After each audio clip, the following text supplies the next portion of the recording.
Bonjour à tous et bonjour à toutes.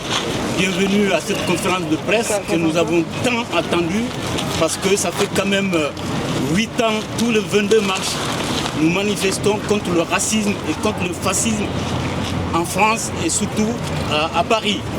Et pour cette année 2025, ce qui est important à souligner, c'est que la marche des solidarités et les collectifs de sans-papiers sont accompagnés par plus de 120 manifestations dans plus de 120 villes et villages de France. Et cet appel a été signé par plus de 600 organisations, associations, syndicats et partis politiques. Donc du jamais vu depuis 8 ans.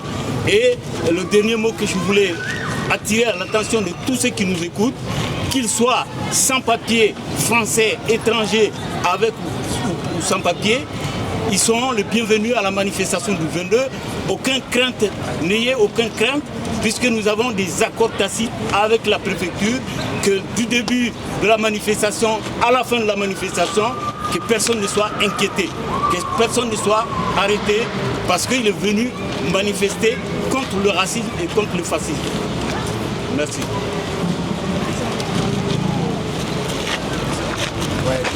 Pour la marche des solidarités, je vais donner quelques informations concrètes sur la mobilisation et sur comment ça va se passer.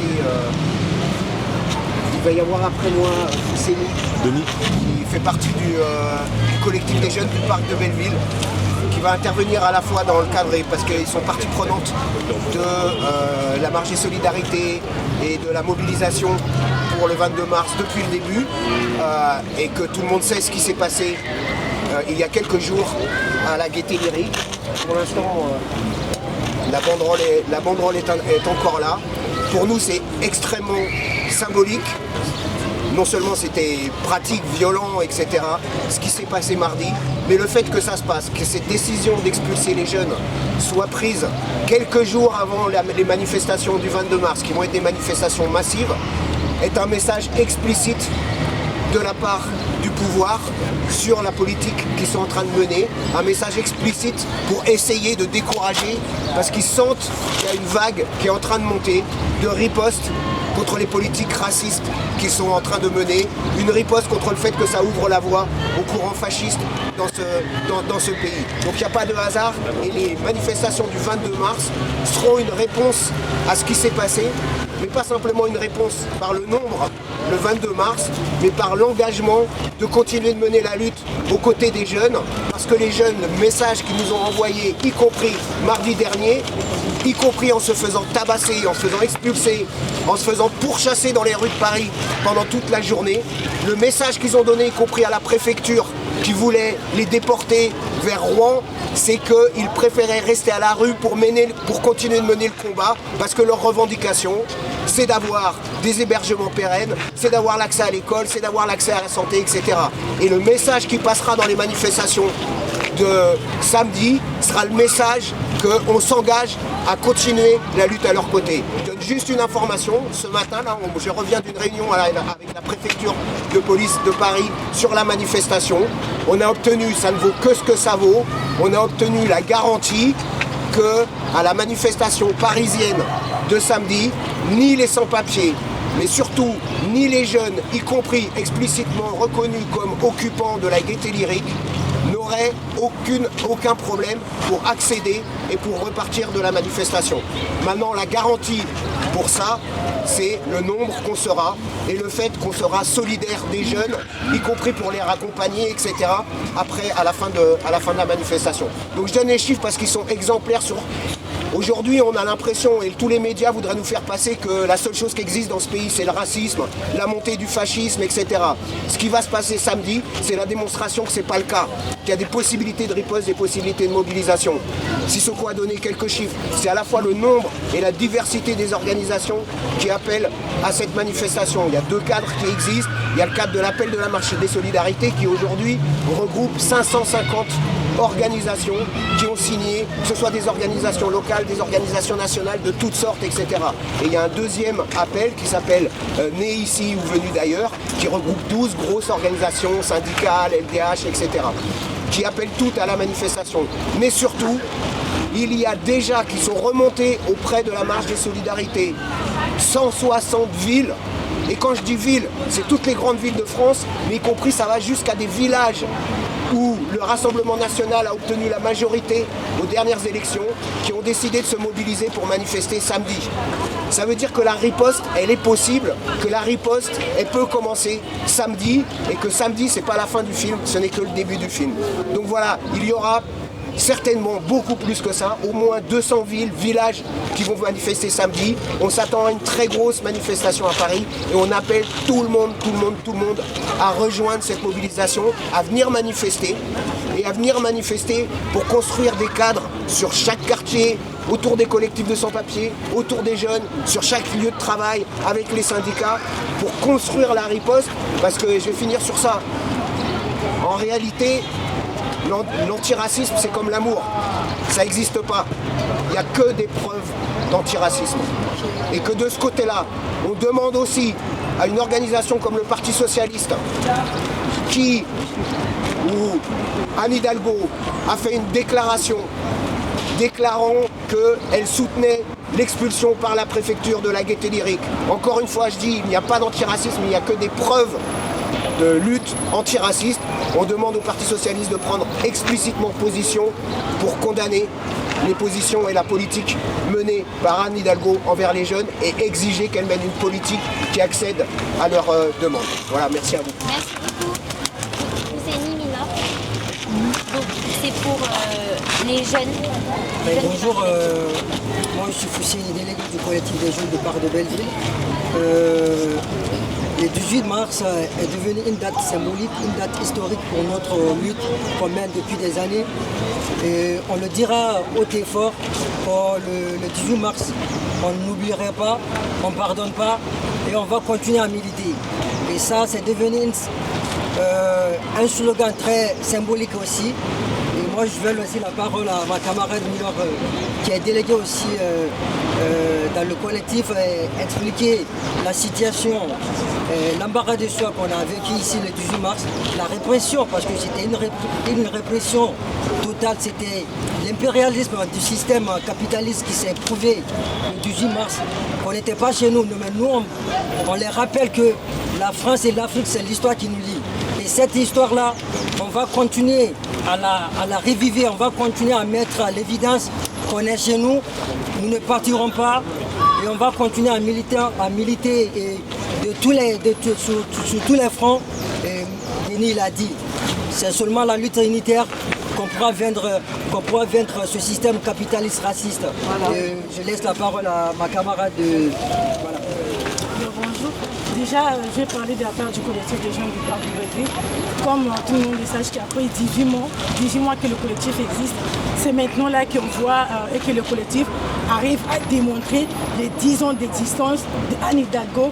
Et disons que non, il est de la gauche qui soutient l'immigration, tout cela.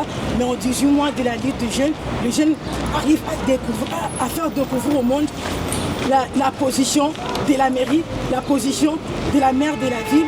Voilà, on a perdu l'hébergement, on n'a pas perdu la lutte parce qu'on a gagné des soutiens, on a gagné les élus, on a gagné le monde entier qui est contre la lutte, le racisme, l'antifascisme.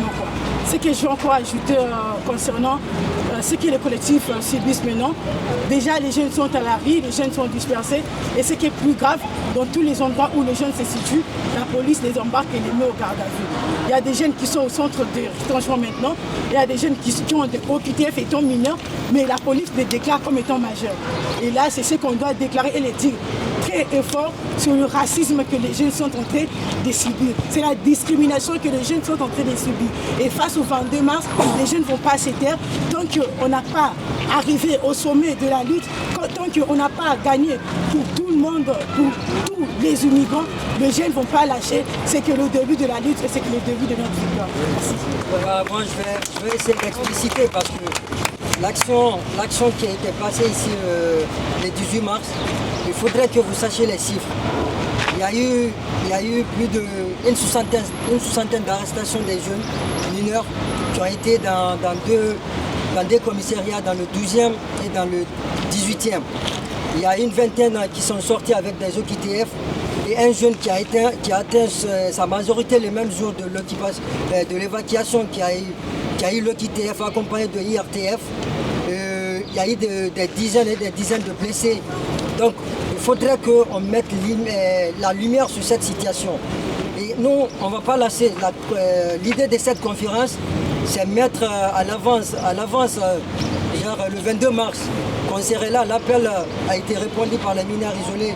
On serait là en disant à la partie socialiste de prendre sa responsabilité, parce qu'Anne Hidalgo n'arrêtait pas de nous dire, de nous clarifier que la ville était une ville d'accueil et d'intégration, qu'on était tous les bienvenus. Mais sa démonstration le 18 mars nous a prouvé le contraire, en disant aussi que la situation était tendue, elle était à l'évidence, elle était d'accord de l'évacuation siège des mineurs isolés sans une suite d'hébergement. Et on montre aussi, l'appel que moi je lance à la gauche institutionnelle, c'est de prendre sa responsabilité, parce que cette lutte des mineurs isolés, c'est une lutte aussi qui les appartient. Les partis socialistes aussi doivent prendre les responsabilités de la lutte que nous on est en train de mener aujourd'hui. Parce que pendant ces une année, ces 18 mois de lutte qu'on a menée, c'était une lutte symbolique, c'est une lutte contre le racisme, le fascisme, c'est une lutte pour l'égalité des droits, c'est une lutte pour toute l'immigration, parce que on a maintenu quand même pendant ces 18 mois la flamme de la lutte de l'antiracisme, du racisme, du fascisme, de la xénophobie, de l'islamophobie. Et on va continuer à maintenir cette flamme jusqu'au bout, parce qu'il y a eu la chasse à l'homme hier, le 18, après l'évacuation, il y a eu la chasse à l'homme par les flics, par les milices de Macron. Parce que là, il ne faudrait pas qu'on dise seulement la droitisation, la fascisation qui se passe actuellement. Mais on doit pointer le doigt aussi à ce gouvernement austéritaire et aussi qui soutient la montée de l'extrême droite. Parce que si l'extrême droite aujourd'hui, Marine Le Pen et ses compatriotes montent en évidence aujourd'hui, on la force parce que le gouvernement austéritaire aujourd'hui donne le pouvoir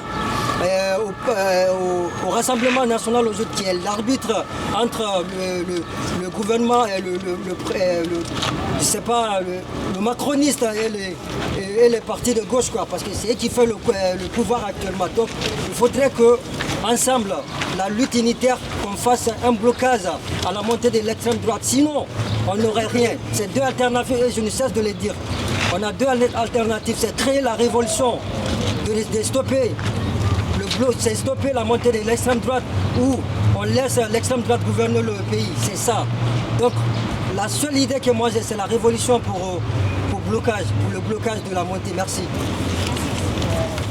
Et à la fin de la manifestation le 22, pour ceux qui sont musulmans et qui font le ramadan, il y aura un futur à la fin. Donc pour ceux qui font le ramadan, il faut pas qu'ils soient assez inquiétés. C'est organisé par les associations, les syndicats qui sont autour de la marche de solidarité. Et venez massivement, ne vous inquiétez pas. Tu veux parler pour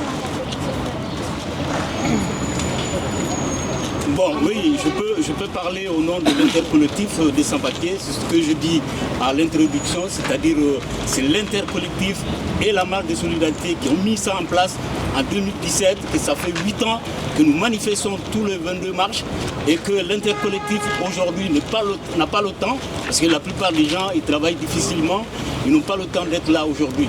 Donc ils seront tous mobilisés le 22 avec les mineurs isolés, avec la marche de solidarité, avec les syndicats, les associations et les partis politiques qui ont appelé à manifester avec nous. Donc l'Interco est disponible pour se mobiliser le 22 mars avec tout le monde dans les rues de Paris pour manifester contre le racisme et contre le fascisme qui nous ruine tous en France aujourd'hui. Le vrai combat qui nous attend les semaines et les mois à venir, c'est la lutte contre le racisme, c'est la lutte contre le fascisme. Parce que quand on regarde la télé, quand on regarde les médias, quand on lit les journaux, rien sur le racisme, rien sur le fascisme. Tout le monde parle des autres problèmes, mais là, il y a un combat à mener, c'est ce que Denis disait, et c'est un début le 22. Après le 22, il y aura une réunion le lundi d'après pour lancer des perspectives pour la suite de la lutte. Merci. Maintenant, on va passer à tout ce qui est syndicat. Du coup, j'ai noté solidaire. Vous souhaitez prendre